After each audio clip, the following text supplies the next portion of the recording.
Hey everybody, Brandon Costa from Sports Video Group reporting from SVG's FutureSPORT conference here in New York City, and we have the pleasure of being joined by Lorenceau from LiveLike. He's the CEO of the company, talking a lot of virtual reality at the show today. Andre, thanks a lot for joining us here at the show. I'm very happy to be here. That was a very good panel. All right, so tell us a little bit about what your company does and what you guys are bringing to the market right now. Give us a little demo if you got what you got.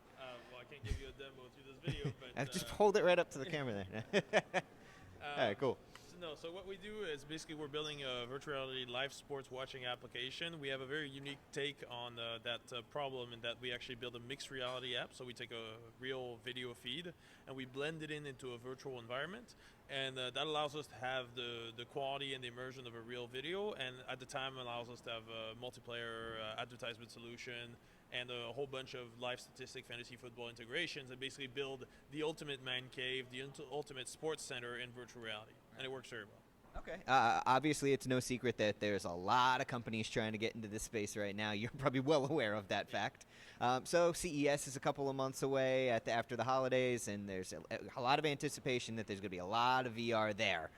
So what do you anticipate seeing at that show in January?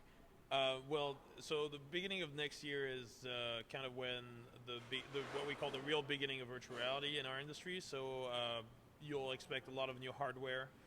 You'll expect the big player, Oculus, HTC Vive, Sony with the PlayStation VR, and probably a lot of Google Cardboard. They'll all bring their headsets. They'll all be bringing out demos.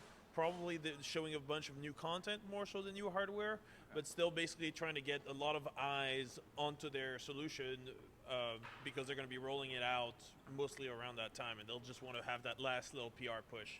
But expect a lot of VR in every direction. So one of the really good points that was brought up in the panel was it's a lot more than just bringing a fan into the stadium, because for a lot of people, a view from a seat in the stadium actually isn't that great of a way to experience a game. So when you're designing or thinking up sports-specific applications, what are some key things you need to check off that you ensure that it's an experience they can't get anywhere else? Right. Well, a lot of people, myself included, we watch sports mainly with other people. So social is a key component of it. Being able to have other people that are there with you.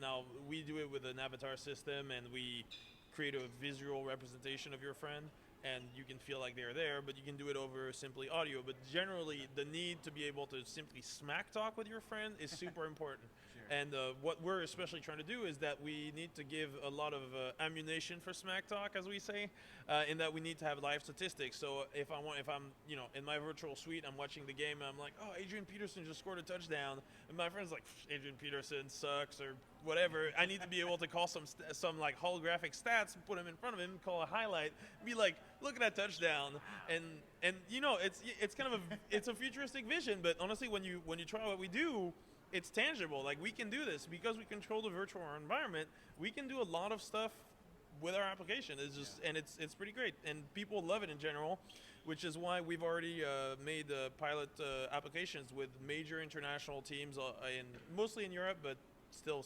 several major international teams, and we're talking to broadcasters all around the world to bring this to market starting middle of next year. And that really is a new level of smack talk there you're talking about there. All right, lastly, obviously this is a very, very young technology that's developing rapidly. This might be an unfair question to even ask you, but where do you see this space in 6 months to a year from now? Oh man, so there's going to be a lot of speculation on that specific question. All I can tell you, there's going to be lots and lots of advancement. It's just the entire industry moves much faster than other industries because it just kind of came up.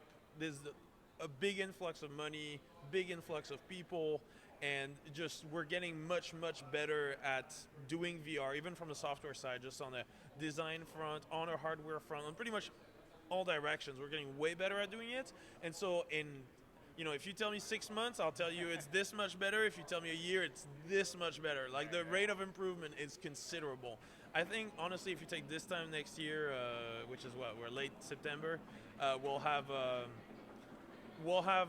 be in the next generation of mobile phones, and everybody's going to be already used to VR, know what it means. Most people will have probably tried it. Most people that's in tech anyway. and we'll be talking about some very, very futuristic applications, some real sci-fi stuff. All right. Well, looking forward to that. Andre, really appreciate you stopping by, sharing your you. expertise with the audience today, and we wish you best of luck with everything going forward. Thank you. All right. For more from SVG's Future Sport Conference, you can visit sportsvideo.org, and you can follow the event on Twitter at #SVGFutureSport.